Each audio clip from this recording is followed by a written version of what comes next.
പ്രിയപ്പെട്ട സുഹൃത്തുക്കളെ, നമുക്ക് കിട്ടുന്ന അവസാന വിവരമനുസരിച്ച് ഈ പാർട്ടിയെ ഈ തകർച്ചയുടെ പടുകുഴിയിലേക്ക് എത്തിക്കുന്നതിൽ നിർണായകമായ പങ്ക് വഹിച്ച വിജയൻ തന്നെ പ്രതിപക്ഷ നേതാവായി തുടരും എന്നാണ്.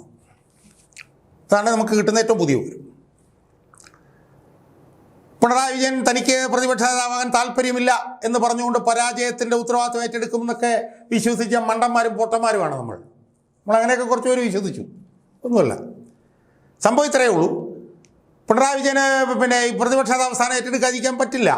കാരണം ഒരു ഇന്നോവ കാറെങ്കിലും ഇല്ലാതെ പിണറായി വിജയന് ജീവിക്കാൻ പറ്റില്ല. കാരണം കഴിഞ്ഞ 10 വർഷക്കാലം വിജയൻ എങ്ങനെയാണ് ജീവിച്ചത് എന്ന് നമ്മൾ കണ്ടല്ലോ. അതുകൊണ്ട് ആ വിജയന് ഇനി കുറേ സ്റ്റാഫും ഒരു വണ്ടിയും താമസിക്കാനൊരു വീടും ഈ പാചകക്കാർ വരെ സർക്കാർ ചെലവിന് കൊടുക്കുകയും ചെയ്യുന്ന ഒരു സംവിധാനമില്ലാതെ വിജയന് നിലനിൽക്കാൻ കഴിയില്ല എന്നുള്ളത് കൊണ്ട് പിണറായി വിജയൻ പ്രതിപക്ഷ നേതാവ് സ്ഥാനം പിണറായി വിജയൻ ഏറ്റെടുക്കാതിരിക്കാൻ കഴിയില്ല. പിന്നെ രണ്ടാമതൊരു പ്രധാനപ്പെട്ട വർഷം പിണറായി വിജയൻ്റെ ഭാര്യയും മകളുമൊക്കെ പഞ്ചനക്ഷത്ര സൗകര്യങ്ങളിലാണ് കഴിഞ്ഞ ഒരു 10 പതിറ്റാണ്ട് കാലം ജീവിച്ചത്. അവർക്ക് അവരുടെ അച്ഛനൊരു MLA ആയി മാത്രം ജീവിക്കുന്ന അവർക്ക് ചിന്തിക്കാൻ കഴിയില്ല. അവർക്ക് ആ നിലയിൽ ഒരു മിനിറ്റ് പോലും അവർക്ക് ജീവിക്കാൻ കഴിയില്ല. കോരൻ്റെ മകനായിട്ടുള്ള പിണറായി വിജയൻ കഴിഞ്ഞ 10 വർഷക്കാലം എങ്ങനെയാണ് ജീവിച്ചതെന്നുള്ളത് നമ്മൾ കണ്ടതാണ്. അപ്പം അതുകൊണ്ട് ആ സുഖലോലുപതയും ആ സുഖസമ്പന്നതയും ഒന്നുമില്ലാതെ പിണറായി വിജയൻ്റെ ഭാര്യയ്ക്കും മകൾക്കും ജീവിക്കാൻ കഴിയില്ല. അതുകൊണ്ട് അവരുടെ സമ്മർദ്ദവും കൂടി ഉണ്ടാവും. അതുകൊണ്ട് വിജയൻ പ്രതിപക്ഷ നേതാവാകും എന്ന് ഏതാണ്ട് ഉറപ്പായി കഴിഞ്ഞു. എനിക്ക് എത്ര കാലത്തേക്കാണ് എന്നൊന്നും എനിക്കറിയത്തില്ല. എന്തായാലും അത് ഉറപ്പായി കഴിഞ്ഞു. സുഹൃത്തുക്കളെ, എനിക്ക് ഈ അവസരത്തിൽ സൂചിപ്പിക്കാനുള്ളത് പിണറായി വിജയൻ പ്രതിപക്ഷ നേതാവായി നിയമസഭയിൽ ചെന്നാൽ ഉണ്ടാകാൻ പോകുന്ന ഒരു കാഷ്വാലിറ്റിയെക്കുറിച്ചിട്ടാണ്. പിണറായി വിജയൻ നിയമസഭയിൽ ചെന്നാൽ ഒരപകടത്തെ നേരിടേണ്ടി വരും എന്നാണ് എനിക്ക് സൂചിപ്പിക്കാൻ ഉള്ളത്. ആ അപകടത്തെക്കുറിച്ച് ആണ് ഞാൻ വിശദമായി എൻ്റെ പ്രേക്ഷകരോട് സംസാരിക്കാൻ പോകുന്നത്. അത് പൊതുവിലുള്ള ഒരു അപകടമുണ്ട്. ആ അപകടത്തെക്കുറിച്ചിട്ട് ഞാൻ വേറൊരു വീഡിയോ ചെയ്യുന്നുണ്ട്. പക്ഷേ വ്യക്തിഗതമായിട്ടുള്ള ഒരു അപകടം പിണറായി വിജയനെ കാത്ത് നിയമസഭയിൽ ഇരിക്കുന്നുണ്ട്. അതെന്താണെന്ന് ചോദിച്ചാൽ, ഭരണകക്ഷിയുടെ ഭാഗമായി വരുന്ന ഒരു MLA ഉണ്ട്. ആ MLAയിൽ നിന്നുള്ള അതിഭീകരമായിട്ടുള്ള ആക്രമണം പിണറായി വിജയനെ കാത്തിരിക്കുന്നു എന്നാണ് എനിക്ക് സൂചിപ്പിക്കാനുള്ളത്. ഇപ്പോൾ ഈ നിയമസഭയിൽ 102 പേരുണ്ട് UDF-ന്. അതിൽ വാഗ്മികളായിട്ടുള്ള ഒരുപാട് പേരുണ്ട്. സരസമായി വളരെ കുറിക്ക് കൊള്ളുന്ന നിലയിൽ സംസാരിക്കുന്നുണ്ട്. ഇപ്പോൾ PK ബഷീറൊക്കെ അതുപോലുള്ള ആളുകൾ. അതുപോലെ നല്ല വാഗ്മികളായിട്ടുള്ള ഈ പറഞ്ഞ പോലെ VD സതീശനുണ്ട്, അബിൻ വർക്കി, PC വിഷ്ണുനാഥ്, അങ്ങനെയൊക്കെ ഒരുപാട് പേര് വേറെ ഉണ്ട്. അതിനകത്തേക്ക് ഞാൻ വേറൊരു വീഡിയോയിൽ വരാം. പക്ഷേ പിണറായി വിജയൻ ഏറ്റവും കൂടുതൽ ഭയക്കേണ്ട ഒരാൾ ട്രഷറി ബെഞ്ചിൽ ഉണ്ടാകും എന്നാണ് എനിക്ക് ഈ അവസരത്തിൽ സൂചിപ്പിക്കാനുള്ളത്. അയാളുടെ പേരാണ് ശ്രീമാൻ KM ഷാജി. അദ്ദേഹം കഴിഞ്ഞ നിയമസഭയിലില്ലായിരുന്നു. കഴിഞ്ഞ നിയമസഭയിൽ അദ്ദേഹം തോറ്റു. എനിക്കൊന്ന് അതിന് മുമ്പത്തെ നിയമസഭയിലാണെന്നാണ് എൻ്റെ ഓർമ്മ. അഴീക്കോട് നിയമസഭാ മണ്ഡലത്തിൽ നിന്ന് അദ്ദേഹം ജയിച്ച് MLA ആയിരുന്നു. കഴിഞ്ഞ തവണ അദ്ദേഹം എന്തോ അഴിമതി ആരോപണമൊക്കെ ഒന്ന് തോറ്റു.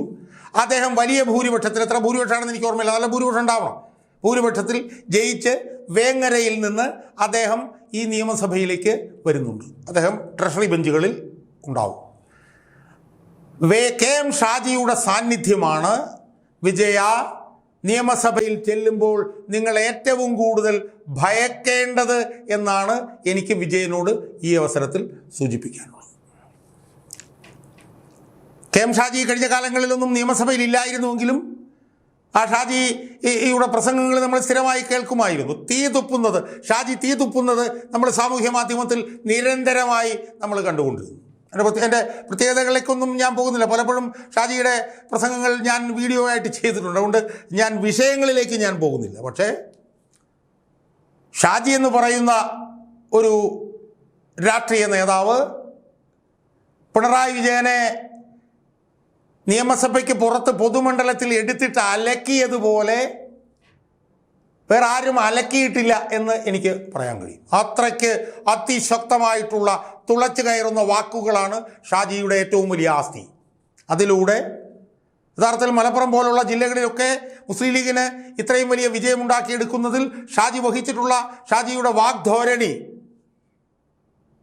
ഷാജിയുടെ പ്രസംഗങ്ങൾ വഹിച്ചിട്ടുള്ള പങ്ക് ചെറുതല്ല എന്നാണ് ഞാൻ വിശ്വസിക്കുന്നത്. ഷാജി മലപ്പുറം ജില്ലയിലൊക്കെ നടത്തിയിട്ടുള്ള ആയിരക്കണക്കിന് രാഷ്ട്രീയ പ്രസംഗങ്ങൾ, അതൊക്കെ മുസ്ലിം ലീഗ് അണികളെ ഈ ഗവൺമെൻറ്റിനെതിരെ തിരിക്കുന്നതിൽ വലിയ പങ്ക് വഹിച്ചിട്ടുണ്ട് എന്നാണ് ഞാൻ വിശ്വസിക്കുന്നത്.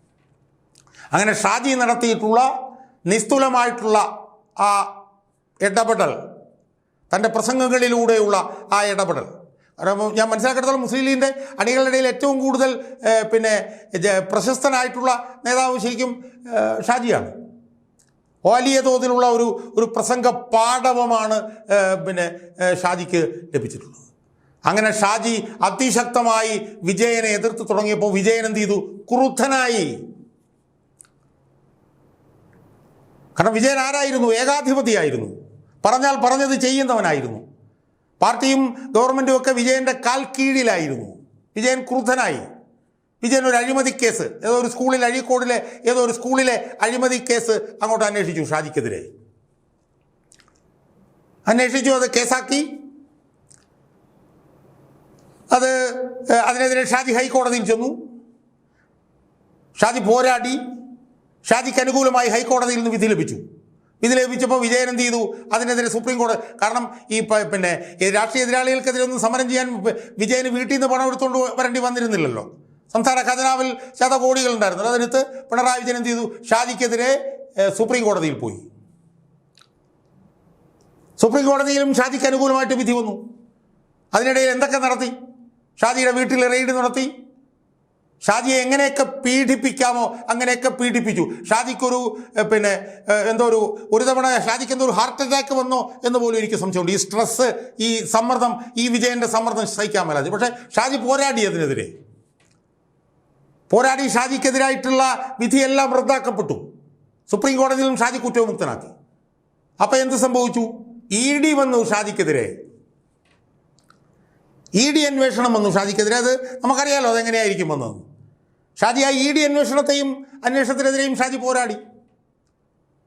ആ ED അന്വേഷണത്തെയും ഷാജി മറികടന്നു. എനിക്കൊന്നും ഒരർത്ഥത്തിൽ കഴിഞ്ഞ 10 വർഷം എടുത്ത് നോക്കിയാൽ ഒരു പ്രതിപക്ഷത്തുള്ള ഒരു നേതാവിനെ ഇത്ര ശക്തമായി വിജയൻ പ്രതിപക്ഷത്തൊരു നേതാവിനെതിരെ ഇത്രയും ശക്തമായി വിജയൻ പോരാടിയിട്ടുണ്ടെങ്കിൽ അത് KM ഷാജിക്കെതിരായിട്ടാണ്. എങ്ങനെയൊക്കെ ഷാജിയെ കുരുക്കാൻ നോക്കാമോ അതുപോലെയൊക്കെ ഷാജിയെ കുരുക്കാൻ നോക്കും. കാരണം അതുപോലത്തെ തുളഞ്ഞു കയറുന്ന ആക്രമണമാണ് KM ഷാജി ഓരോ പൊതുവേദിയിലും വിജയനെതിരെ നടത്തിക്കൊണ്ടിരുന്നത്. പ്രതിപക്ഷത്ത് വേറൊരാളും ഈ ഷാജി നടത്തുന്ന ആക്രമണത്തിൻ്റെ ഒരു 4/1 പോലും തീവ്രമായ ആക്രമണം വിജയനെതിരെ നടത്തിയിട്ടില്ല എന്ന് പറയാൻ എനിക്ക് യാതൊരു മടിയുമില്ല. അതുകൊണ്ട് തന്നെ ഷാജിയെ അവസാനിപ്പിക്കണം എന്ന് പറഞ്ഞ് വിഷം തുപ്പിക്കൊണ്ട് ഇറങ്ങി വിജയൻ. ഷാജിക്കെതിരെ വന്ന ആ അഴിമതി കേസ് അത് സുപ്രീം കോടതിയിൽ നിന്ന് പോയി തള്ളപ്പെട്ടു. അത് കഴിഞ്ഞപ്പോൾ ED വന്നു. അതിനെതിരെ ക്രൈംബ്രാഞ്ച് കൊണ്ട് ഷാജിയുടെ വീട് മുഴുവൻ അടച്ച് പരിശോധിച്ചു. എത്രയോ ലക്ഷം രൂപ കണ്ടുപിടിച്ചു എന്നൊക്കെ പറഞ്ഞിട്ട് ഷാജിയെ നാണം കെടുത്താനുള്ള ഒരു പിടി ശ്രമങ്ങൾ നടന്നു. പക്ഷേ ആ ശ്രമങ്ങൾക്കെല്ലാം എതിരെ ഷാജി നെഞ്ചു വിരിച്ചു നിന്ന് ഷാജി പോരാടി. അതിലെല്ലാം ഷാജി വിജയിച്ചു. അവസാനം ED അന്വേഷണത്തിനെതിരായിട്ടും ഷാജി കോടതി പോയി. ഷാജിക്ക് അനുകൂലമായിട്ടുള്ള വിധി വന്നു.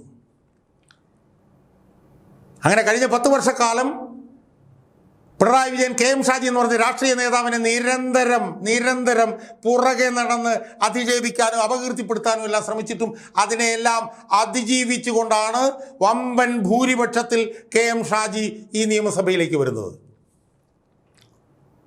ഷാജി നിയമസഭയിൽ വിഷം തുപ്പും എന്നുള്ള കാര്യത്തിൽ ആരും തർക്കമില്ല. ഷാജിയുടെ നിയമസഭയിലെ വിജയനെതിരായിട്ടുള്ള പ്രസംഗങ്ങൾ എനിക്ക് ഊഹിക്കാൻ കഴിയും. എനിക്കത് മനസ്സിൽ കാണാൻ കഴിയും. ഷാജി ആയിരിക്കും ഈ ട്രഷറി ബെഞ്ചുകളുടെ ഏറ്റവും വലിയ ആയുധം എന്നുള്ള കാര്യത്തിൽ എനിക്ക് യാതൊരു സംശയമില്ല. പിണറായി വിജയനെതിരായിട്ടുള്ള ഏറ്റവും പ്രധാനപ്പെട്ട സമരായുധം ഷാജി ആയിരിക്കും എന്നുള്ള കാര്യത്തിൽ എനിക്ക് യാതൊരു തർക്കവുമില്ല. പിണറായി വിജയൻ്റെ അവസ്ഥയെക്കുറിച്ച് ഞാനിങ്ങനെ ആലോചിച്ച് നോക്കുകയാണ്. 102 പേരുടെ മുന്നിൽ ഷാജിയുടെ ആക്രമണത്തിൽ വിവസ്ത്രനായി നിൽക്കുന്ന പിണറായി വിജയനെ എനിക്ക് എൻ്റെ കൺമുൻപിൽ കാണാം. ഷാജിക്കെതിരെ നടത്തിയ പീഡനങ്ങൾക്കെതിരെയെല്ലാം ഷാജി കടന്നാക്രമിക്കും വിജയനെ എന്നുള്ളതിന് എന്താണ് സംശയം?